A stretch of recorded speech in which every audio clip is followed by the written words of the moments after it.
Uh, I was very, very lucky, as Bill said, to get to know my maternal grandmother, who came from Nordfjord. We spent literally 5 or 6 years together. When I would go home from my military assignments for Christmas and during the summer occasionally to just talk about her life. Uh, I had recommended to her to start this diary so that we could just have it for the family.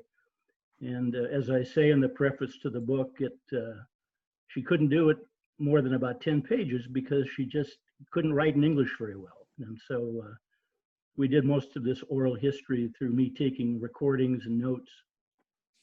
Uh, I don't know if you remember, I'm sure some of you do at least, some of you are probably too young, but back in the 1949 to 1957 on television was this show.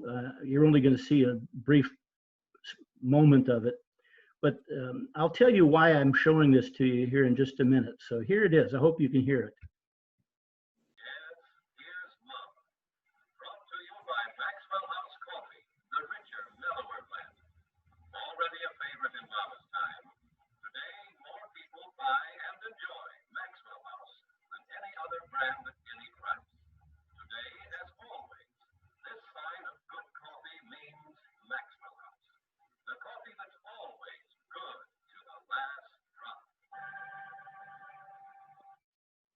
Do any of you remember that show?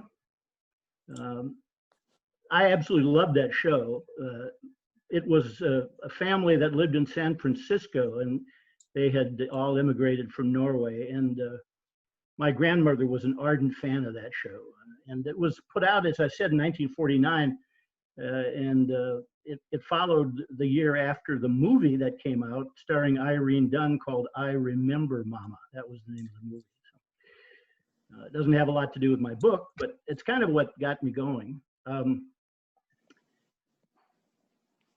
me just say before we go on too that I just have this feeling, I'm not sure it's necessarily true or not, but I have a feeling that there are many in the lodge that are struggling with maybe how they could do something similar to this book, or at least encourage maybe one of your children or grandchildren to do it. I guess I was fortunate in that I'm 74 now, but I had a chance to know my grandmother very, very well. And she was an amazing person in so many ways. One was that she had a great long-term memory. Short-term faded like all of us do, but long-term, she could just recite things that happened. It's just almost photographic memory. And so it was amazing from 1968, 69 until she passed in 1974 to tap into that memory and hear her talk about her life. And what was most amazing is that she remembered her discussions with her grandmother back in 1880s. And so we'll talk about that when we get further on into the book. But my encouraging word here to you is that if any of you or any of your relatives are thinking of writing a memoir or a book like this, I'd be more than happy to help, just to show you some of the things that I use to put it together. This photograph here on the screen shows down in the left corner just numbers of people I talked to, and that, of course, obviously her, but plus all of my cousins and aunt and uncles when I was younger. I was able to tap into their memories of the family story. But she kept a journal also, and what she also loved to do, as you'll see if you have the book, is cut out newspaper clippings for things that she attended, and what a help that was. And in those instances where she discussed things that happened in her life there in Minneapolis, Minnesota, that she didn't have newspaper clippings about, I used newspapers.com, which is I guess a subsidiary of Ancestry, and absolutely indispensable if you're trying to write a little bit more about the history.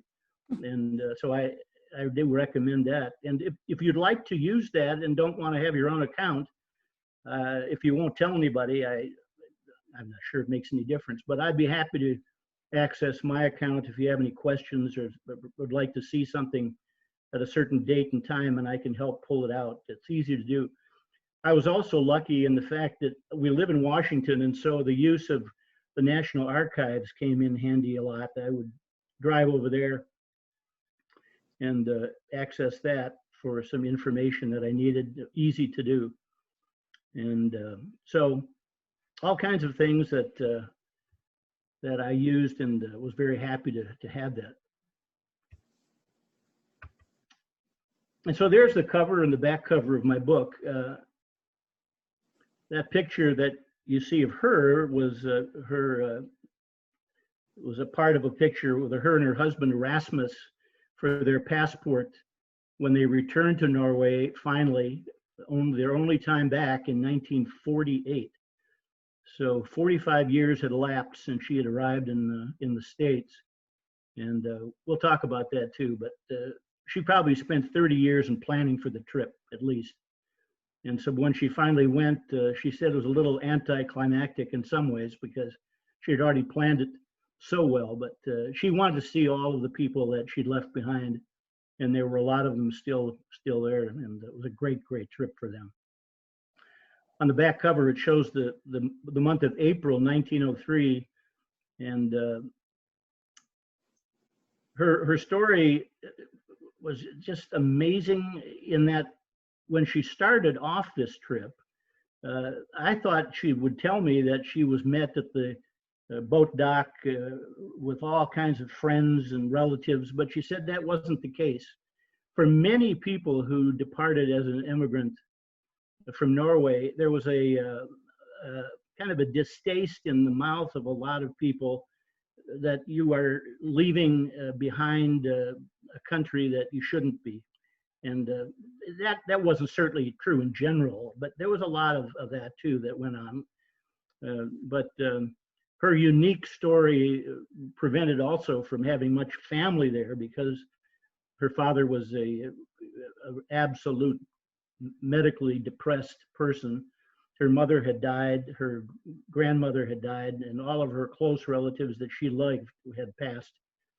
So she didn't leave Norway till she was in her early 20s in 1903. And as you see, she was born in 1878. So she was not a young girl.